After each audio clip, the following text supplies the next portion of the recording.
তো hey guys, নতুন একটা মিনি ব্লগ নিয়ে উপস্থিত হয়ে গেলাম। তো আজকে আমরা যাচ্ছি হলো এক জায়গাতে। তো এটা একটু গ্রামের সাইড, তো ভাবলাম তোমাদের সাথেও শেয়ার করি। যেতে যেতে আমরা এখন অনুকূল ঠাকুরের আশ্রমটা ক্রস করলাম, তারপর লঙ্গাই ব্রিজ আছে।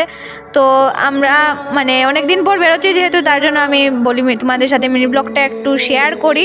আর গ্রামের পরিবেশটা অনেকই ভালো লাগে দেখতে, তার কারণ হলো গ্রাম তো গ্রামই হয়, শহরে তো শহরই হয়। তো এখানে দেখতে পাচ্ছি বিভিন্ন ধরনের গাছ আছে, এটাও একটু রেকর্ড করে নিলাম। আর ওইখানে গ্রামের পরিবেশটা অনেক ভালো লেগেছে, ফ্রেশ ওয়েদার পুরো। আর এখানে কুকুরুক্কু দেখতে পাচ্ছ তোমরা, কুকুরুক্কু। আর তারপর আমি আর পিহু আমরা মিলিয়ে একটু সময় খেলে টেলে নিলাম। খেলার পর এরপরে আমরা ভাত খাবো না, আজকে বিরিয়ানি। তো আজকে আমরা বিরিয়ানি খাচ্ছি। তো ফার্স্ট পার্টটা এতটুকুই, আর সেকেন্ড পার্টটা দেখতে হলে চ্যানেলে ভিজিট করবে। তো নেক্সট ভিডিওতে দেখা হচ্ছে।